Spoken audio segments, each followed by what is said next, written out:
Beamy Sandra, CEO of a tech startup I built from the ground up. FemPower Tech. Took years of hustle, but it's finally my vision brought to life. The office isn't just an office, it's a statement.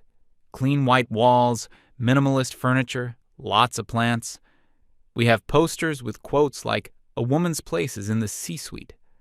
I made sure the whole atmosphere screamed progress and empowerment. This wasn't going to be another soulless tech bro dungeon. This was a space where female talent could flourish without being talked over or ignored. My mission was simple: build a company that proved women could lead, innovate, and dominate the market. And honestly, we were killing it. Landed a few big clients in the first couple of years, got some good press. The narrative was perfect. A female-led company disrupting a male-dominated industry. My team was mostly women, which was by design. My second-in-command, Alexis, was a star. She just got it. She understood the vision, the culture, everything. In meetings, she could take a half-formed idea of mine and articulate it so perfectly, making everyone feel inspired. She was all about synergy, brand identity, and empowering our team narrative. A natural leader. Of course, we had a few men on the technical team. You couldn't really avoid it at the start. The talent pool was what it was, a leftover from a bygone era of hiring. Our lead project manager was a guy named Henrik. Perfectly competent, I guess. He was one of those quiet types. Kept to himself, head down, always typing. He knew the systems inside and out, I'll give him that. But there was no passion, no fire. He never got excited in brainstorming sessions. He'd just sit there, listening, and then raise practical concerns. It always felt like he was trying to put the brakes on our big ideas. I saw him as a necessary gear in the machine, but not someone who would ever truly share our forward-thinking vision. He managed a small team of developers, which included this younger guy, Logan. Logan seemed okay. Talented coder from what I heard, but very much in Henrik's shadow. Quiet, did his work, didn't cause problems. Honestly, I didn't think about them much. They were the engine room. My job was to steer the ship, and I was steering it towards greatness. Sometime around the start of the year, we landed the biggest client of our lives, a massive contract that would put us on the map for good. This was our moment to prove we were major league. The project was a complex software suite, a total overhaul of the client's existing system. It had to be perfect. I called a company-wide meeting to announce the news. The energy in the room was electric. Everyone was cheering, celebrating. This was the validation of all our hard work. I gave a speech about breaking glass ceilings, about how this project would be a monument to what a female-led company could achieve. When it came time to assign leadership, the choice was obvious to me. This project needed a visionary at the helm, someone who understood the client's brand and our company's soul. It needed Alexis.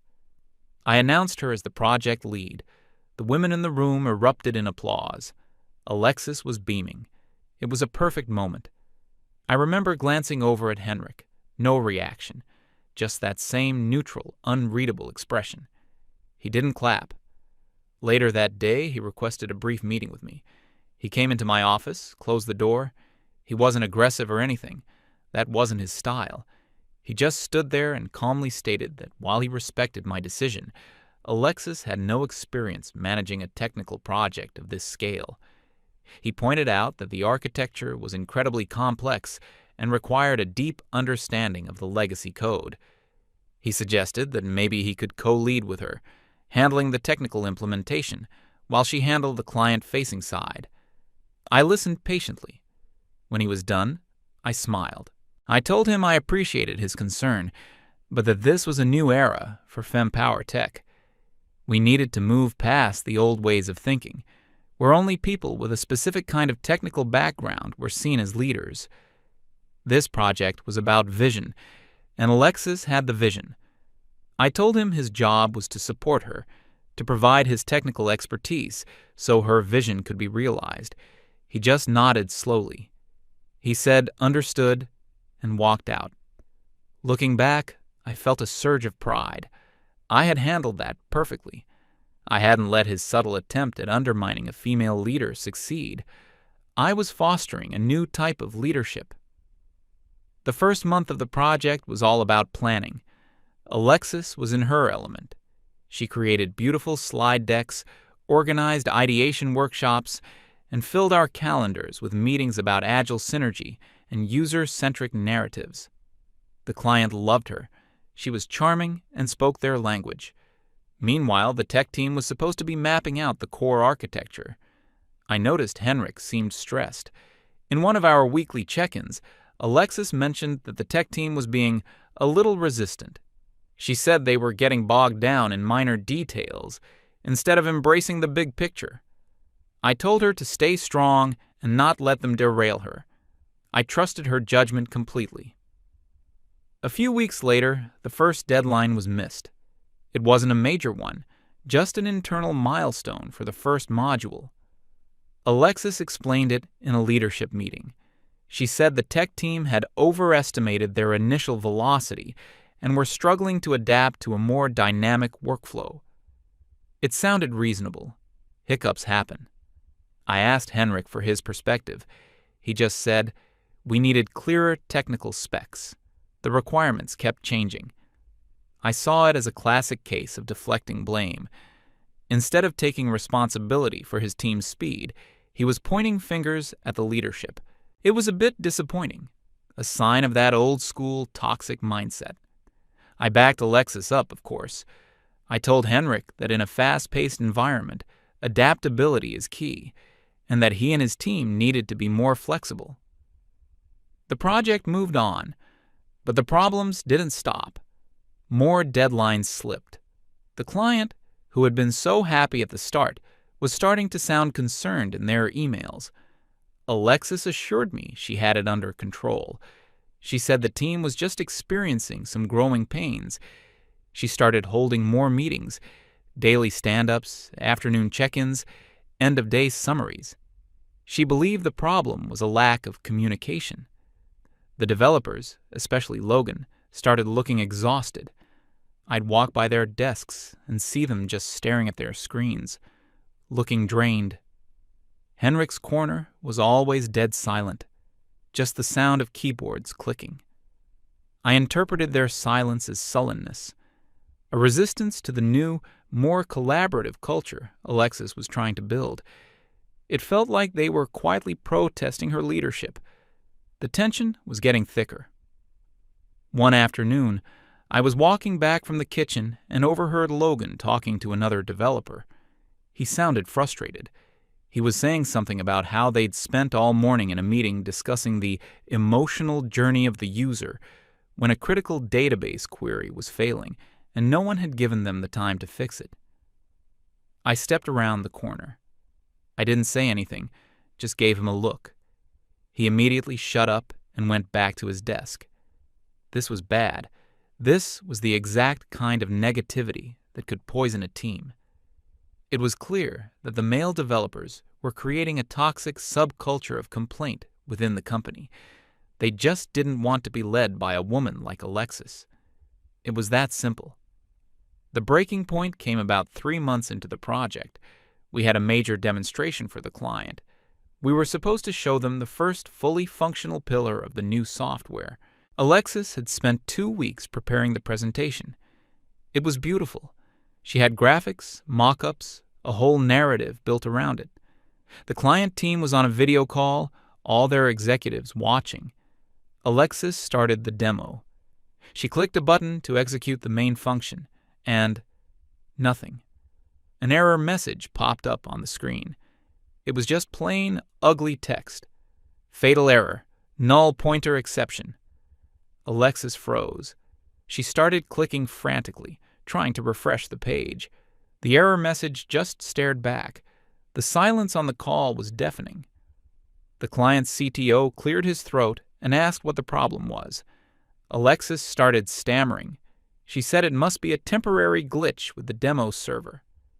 It was excruciating to watch. I had to step in and do damage control. I jumped on the call, apologized profusely, and promised them we'd figure it out and reschedule immediately. I managed to smooth things over, but the damage was done. We looked like amateurs. As soon as the call ended, I turned to Alexis. She looked like she was about to burst into tears. She immediately started talking, a mile a minute. She said the tech team had assured her everything was stable. She claimed they told her the module was ready for deployment. She specifically mentioned that Logan was the one who signed off on the final build. She painted a picture of her being betrayed by her own technical team, that they'd let her walk into an ambush. At that moment, all the little pieces clicked into place for me. The missed deadlines, the quiet resistance, the overheard complaints, Henrik's initial warning about her leadership. It wasn't incompetence, it was sabotage. The men on the team, led by Henrik's quiet disapproval, had decided to make her fail, and Logan was the one who pulled the trigger. I was filled with a cold, clear fury. I had given these men an opportunity to be part of something special, and this is how they repaid me. They had tried to humiliate a woman in a position of power. I wasn't going to let that stand. I told Alexis to hold her head high and that I would handle this. I called an emergency, all-hands-on-deck meeting in the main conference room. Everyone had to be there. Now. The team filed in, looking confused and nervous. Henrik and his developers stood in a small group at the back. I stood at the front of the room, with Alexis by my side. I let the silence hang in the air for a moment. Then I began. I didn't shout. I spoke in a low, controlled voice. I talked about trust, about teamwork, about our shared mission. Then I talked about betrayal. I talked about how a toxic culture of resentment can destroy everything we've built. I described how one person's ego can jeopardize the jobs of everyone in this room. I didn't name anyone at first. I just let the tension build. I saw Logan shifting his weight, looking at the floor. He knew. Then I looked directly at him. I said that the catastrophic failure in the demo wasn't an accident. I said it was the result of gross negligence and a failure to follow protocol. I said that the build was pushed to the demo server without proper testing, and that the person responsible had signed off on it, knowing it was unstable. I made it clear this was not just a mistake, but a fundamental breach of professional conduct. Logan looked up, his face pale. He started to speak, but the requirements were changed at the last minute. I cut him off. I said, "I'm not interested in excuses." I said, "I'm interested in accountability." I told the entire room that this kind of behavior was a cancer, that it stemmed from an unwillingness to accept female leadership, that it was the kind of subtle, toxic masculinity that I created this company to fight against. I made it a lesson for everyone. Then I looked at Logan and said his employment with FemPower Tech was terminated, effective immediately. I told him to pack his personal belongings and that security would escort him out. The room was utterly silent. You could hear a pin drop. No one moved. Logan just stood there, completely stunned. He opened his mouth, then closed it again. He looked over at Henrik, as if expecting him to say something. Henrik's face was like stone. He didn't move a muscle. He just stared straight ahead, not at me, not at Logan, just through me. It was the coldest look I'd ever seen. Finally, Logan just nodded, turned around, and walked towards his desk without another word. I felt a sense of grim satisfaction. I had excised the cancer. I had sent a clear message to everyone in that room. You are either with us, or you are against us. I ended the meeting by saying that we would regroup, fix the issue, and come back stronger. I told them I had full faith in Alexis's leadership. As people started to file out of the room, I felt powerful. I had faced a challenge to my authority and my company's values, and I had won. I thought this was the end of the problem. I thought this was me, finally cleaning house. I had absolutely no idea that it was just the beginning. The next morning, I came into the office feeling renewed, ready for a fresh start. The first thing I saw was an envelope on my desk. It was a plain white envelope with my name neatly printed on the front. I opened it. Inside was a single sheet of paper. It was a letter of resignation from Henrik. It was short and formal. No explanation, no emotion, just 2 weeks' notice as per his contract. I stared at it for a long time. My first feeling wasn't panic. It was anger. Pure, hot anger. This was it. The final act of his silent protest. He couldn't stand that I had gotten rid of his little protégé. He couldn't stand that a woman was firmly in charge. His ego was so fragile that instead of stepping up and helping us fix the mess his team had made, he was running away. He was abandoning the ship in the middle of a storm. It was the most cowardly, unprofessional thing I had ever seen. I thought about calling him into my office, demanding an explanation. But then I thought, no. Why should I give him the satisfaction? If he wanted to quit, fine. Good riddance. We didn't need men with fragile egos holding us back. This was just accelerating the process of purifying the company culture. We would be better off without him. We would hire a woman to replace him, a true believer. I convinced myself this was a blessing in disguise. I walked out of my office and told my assistant to accept the resignation and begin the exit process immediately. I didn't see Henrik for the rest of the day. He apparently spent the whole time at his desk, documenting his work and preparing for a handover. The atmosphere in the office was weird, tense, quiet.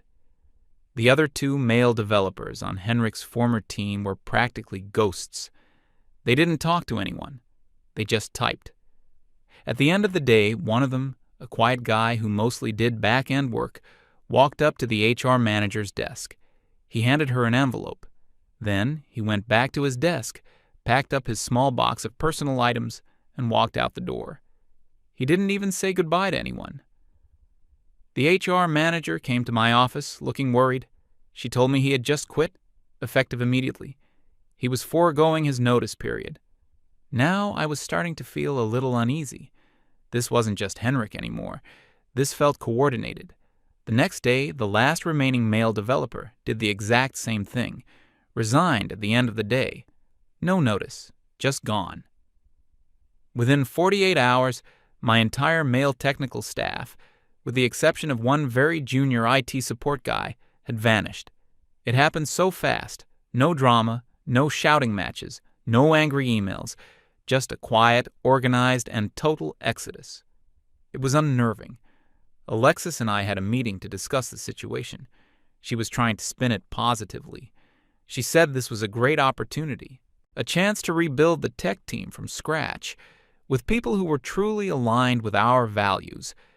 She said we could finally create the 100% female-led development team we'd always dreamed of. I agreed with her, but my heart wasn't in it. A small, cold knot of dread was starting to form in my stomach. The project was in shambles. The client was waiting. And the people who knew how the system actually worked were all gone. The first few days were a blur of damage control. I put on a brave face. Alexis and I held a meeting with the remaining staff, who were all women now. I gave a speech about new beginnings. I called this a pivotal moment and an opportunity to redefine our culture. I framed the men's departure not as a crisis, but as the final necessary step in our evolution. Some of the women looked inspired. Others just looked nervous. We tried to dive back into the big project. Alexis, now the de facto head of technology as well as project management, tried to rally the troops. She scheduled a code review and strategy session. It was a disaster. The remaining developers were mostly front-end specialists or junior coders. They opened up the back-end architecture that Henrik had designed. It was like looking at the blueprints for a spaceship.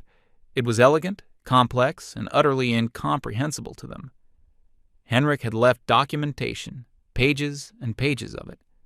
But it was dense, technical, and assumed a level of foundational knowledge that nobody in the room possessed. One of the senior women, who was a brilliant UI designer, put it best.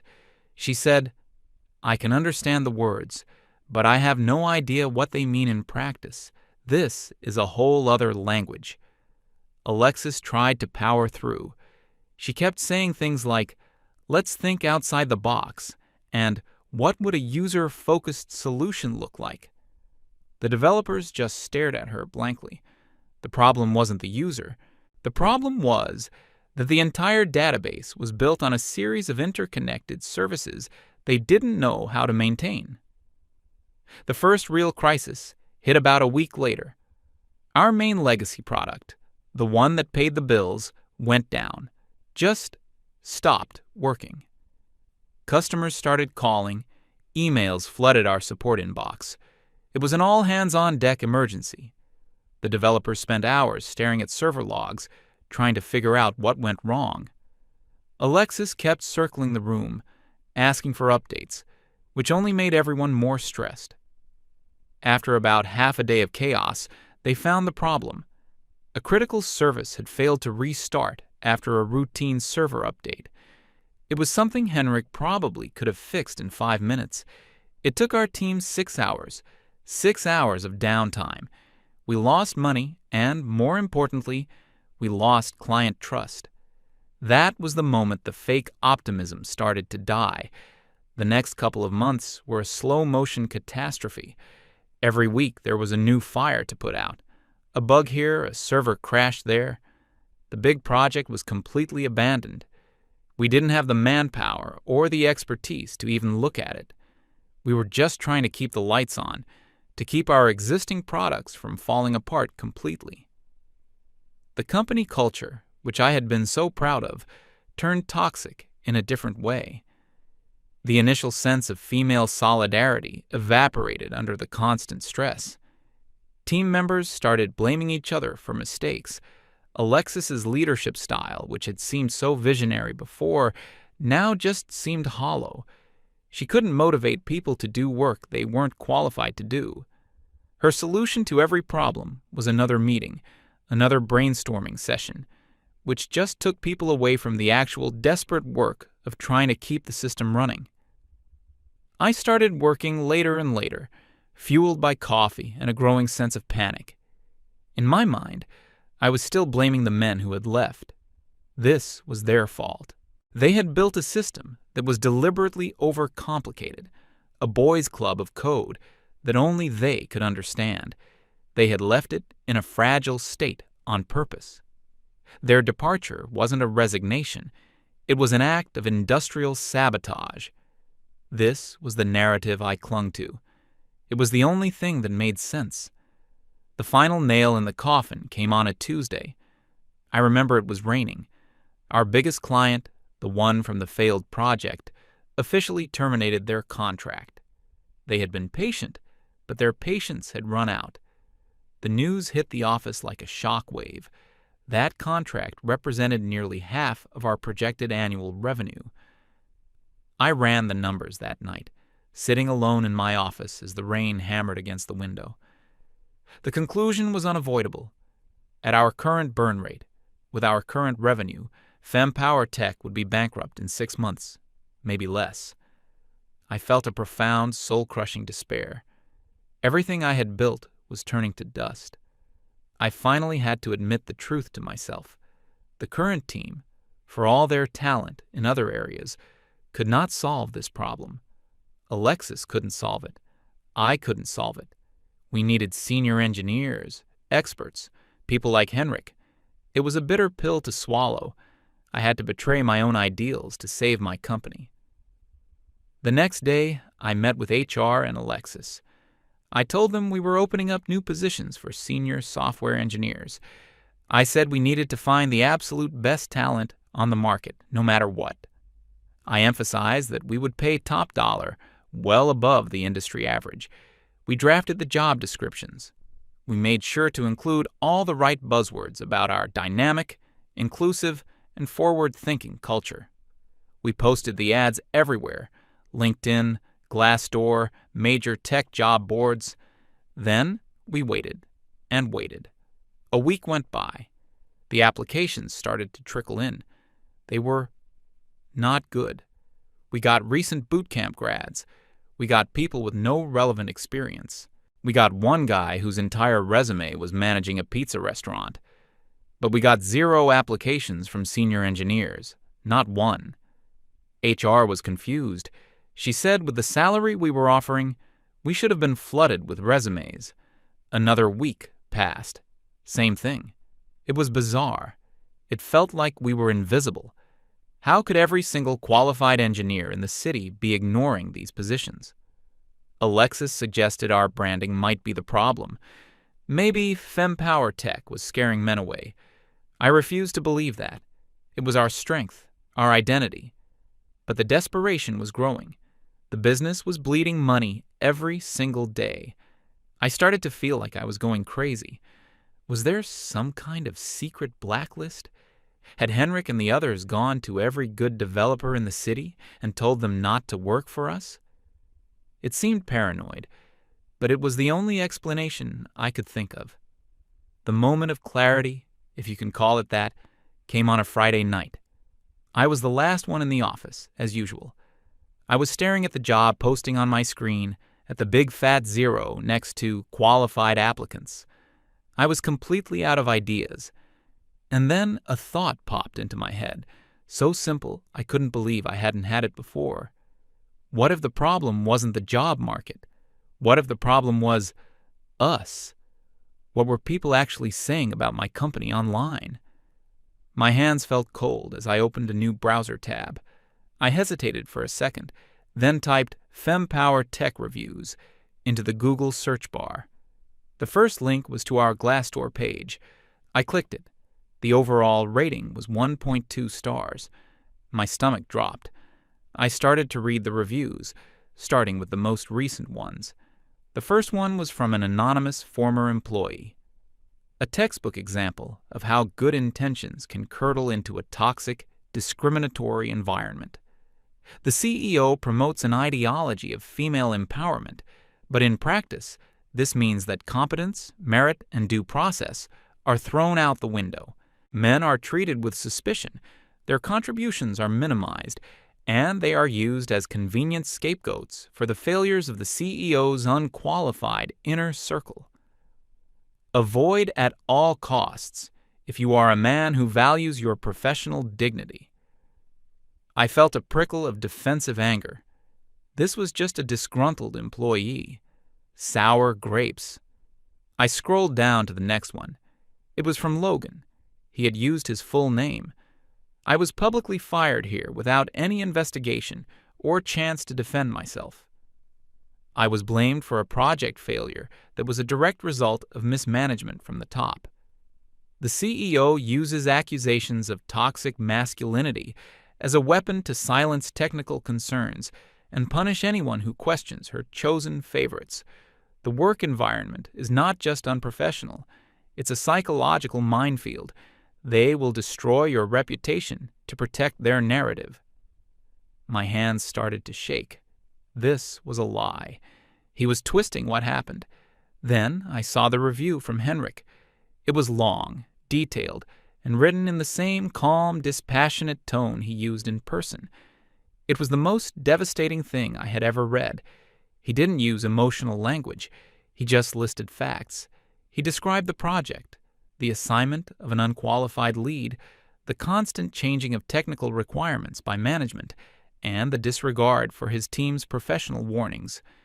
He detailed the incident with the failed demo, explaining the technical reason for the crash, a last-minute change to the database schema demanded by Alexis, which Logan was ordered to implement without time for testing. He described the meeting where Logan was fired as a modern-day show trial, designed to deflect blame. He concluded his review with a paragraph that burned itself into my brain. The leadership at this company does not value technical skill. They value ideological conformity. There is a pervasive and unstated policy that men are inherently problematic and that their success is a threat to the company's mission. Success is not measured by the quality of your work, but by your gender and your willingness to applaud the CEO's agenda. To any skilled engineer, male or female, who believes in meritocracy, this is not the place for you. Your talent will not be respected here. I leaned back in my chair, my breath caught in my chest. Beneath his review were dozens of comments. Thanks for the heads up, was considering applying. Wow, dodged a bullet. Thanks, man. Shared this with my network. Everyone needs to know. I kept scrolling. There were more reviews, all echoing the same themes. CEO thinks mansplaining is when you try to explain basic server architecture to her. If you're a woman, you get promoted.